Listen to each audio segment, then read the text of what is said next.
The international break is over and we can finally look forward to a weekend with FPL action. In this video, I'm going to take a look at an updated watch list, team selection, transfers, and a possible bench boost for game week 8. I'll also try a new addition, the top 5 anytime goal scorer and bookies clean sheet odds. And at the end of the video, as always, take a look at the best captain options ahead of the next game week. So let's have a look.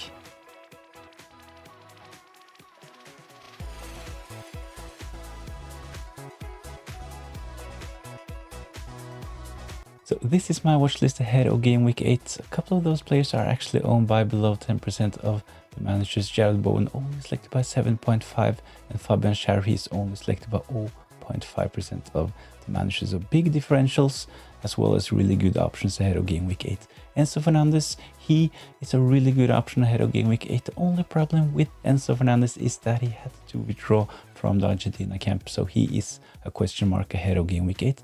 This will have implications for my transfers this game week. I'll talk about this in a minute. But Jared Bowen up front for West Ham.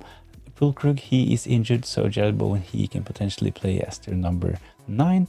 Enzo Fernandez on penalties for Chelsea and Fabian Schär on some set pieces for Newcastle and a big threat at set pieces. Newcastle, they actually are one of the best defensive teams so far when we consider expected goals conceded and big chances conceded. So Fabian Schär, I think that he is a really good option at the moment. He missed a couple of games so far this season because of a concussion, but I think that he will start in game week 8. So Jared Bowen, Enzo Fernandez and Fabian Schär. I think that if you're on a wildcard or if you're using your transfers, all of those players are really good options. I made another watch list as well with even bigger differentials, so let's have a look.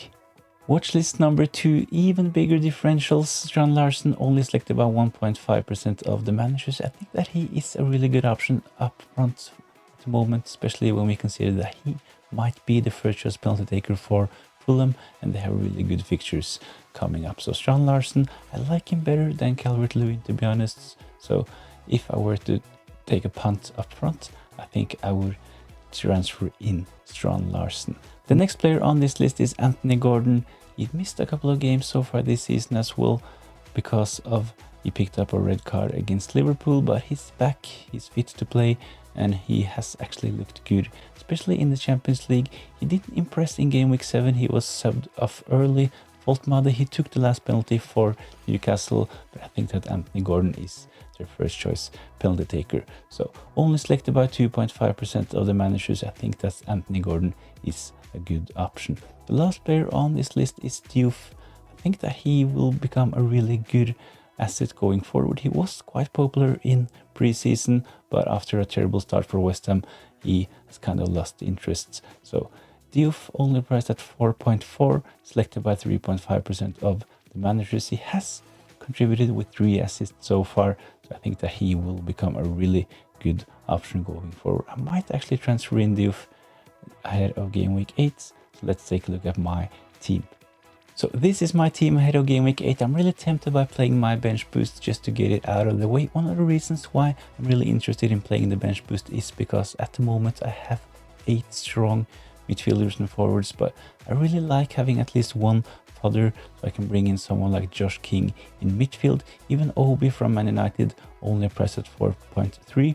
I'm glad to have him on my bench. So by having a fodder like this, we can spend more of the funds in our starting 11. So at the moment I have a strong midfield 5 and a front 3, but I'm looking to downgrade one of those players. But first I want to get the bench boost out of the way. So to make a successful bench boost, I think I need to sell Rodgers. He is playing against my double Spurs defense. I have Joao Pedro, he's playing against one of my defenders as well, Nico Williams on the bench. So my plan is to transfer out Rodgers and Nico Williams. I have a couple of options. I might sell Rodgers and bring in someone like Enzo.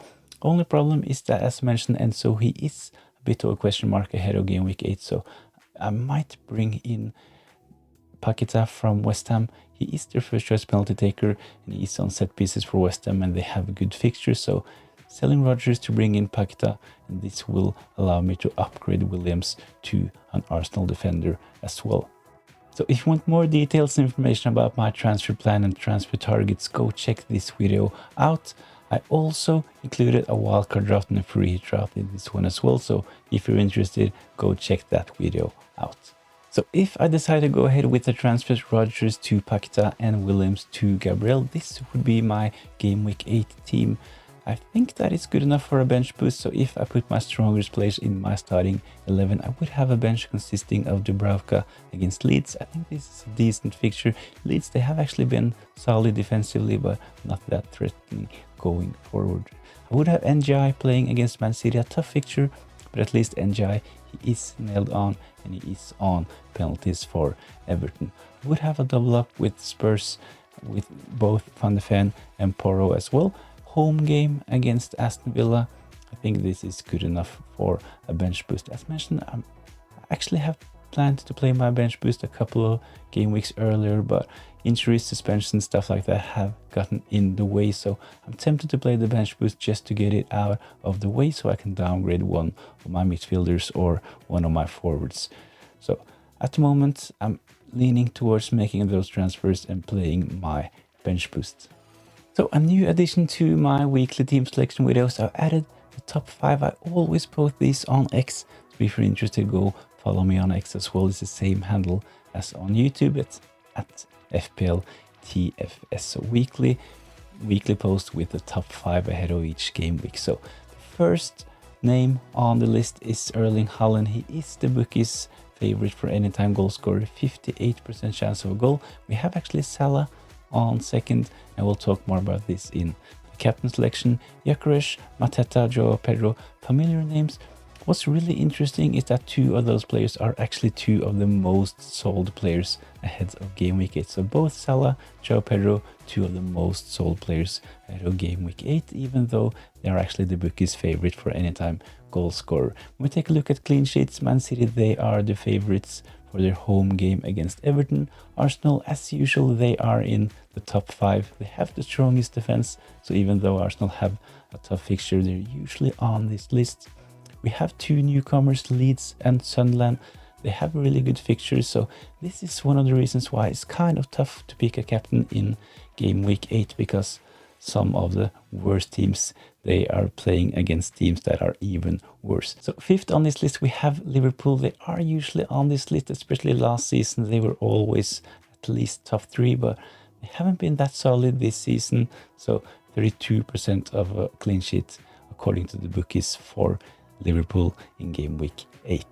So I think this can be really useful when making transfers and picking our captains, taking a look at the anytime predicted goal scorer and clean sheets as well. So let's take a look at the best captain options ahead of game week 8. Semenyo, he is a good captain option in game week 8. He is one of the most selected players as well, and playing away against Crystal Palace. Not the easiest fixture, but I think that it's probably... I think that the Crystal Palace defense is a bit overhyped. They have only conceded 4 goals, but when we take a closer look at big chances conceded and expected goals conceded, they haven't actually been that great. We have to consider that Crystal Palace, they have actually been more solid playing away compared to when they play at home. So Semenyo, if you own him and if you want to take a punt with your captaincy in game week 8, definitely think that Semenyo is a decent option.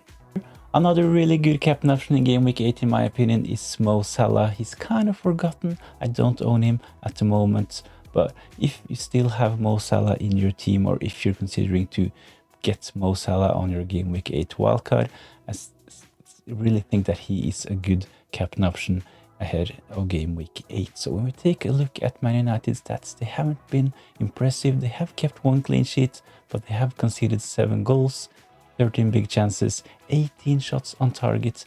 They have an expected goals conceded of 5.79. So Man United, they are actually one of the worst teams when we consider their defensive stats. And I think that at some point, Mo Salah, he might come good. He has really good stats against Man United from the past. So Mo Salah for captaincy in game week 8. If you own him, it's a yes from me. Another fixture to target is Arsenal against Fulham. In this graphic, I have Gyökeres. This is mainly because Gyökeres is in my team, but if you have Bukayo Saka, I think that he is actually an even better option at the moment, especially considering that Saka is looking to be the Arsenal first choice penalty taker. But Arsenal against Fulham, they have kept 1 clean sheet, conceded 7 goals, 6 big chances conceded, 16 shots on target, and they have an expected goal of 3.98. So Fulham, they haven't actually been that bad, so they're like mid-table for most of those statistics, but they have conceded 7 goals, but they only have 3.98 expected goals conceded. So I think that Fulham, they have been a bit unlucky conceding 7 goals, so I don't think that it will be that easy for Arsenal playing away against Fulham. But Gyökeres, if you own him, decent option. If you own Bukayo Saka, even better, but I don't think that those players will be my captain. Let's take a look at another candidate. Erling Haaland. So none of my other options are really standing out. They are not in their best form, or they have kind of tough fixtures, but at the moment I think that Erling Haaland is the best option ahead of game week 8, especially considering his form. He scored 3 goals for Norway during the international break as well. We know that he's nailed on his own penalties for Man City. They will potentially score a lot of goals against Everton. I know that Everton have been solid defensively. They have kept 1 clean sheet, only conceded 4 goals, only 7 big chances conceded, and only 13 shots on target. Expected goals conceded for 16, so decent defensive stats for Everton, but I think that they will struggle against Man City. So at the moment, Erling Haaland, he is my Game Week 8 captain. Please let me know in the comments down below who will be your captain for Game Week 8. Thanks for watching. Hopefully you enjoyed this video. I will host a live Q&A Friday night, so if you're interested, subscribe to the channel so you don't miss that one. Once again, thanks for watching.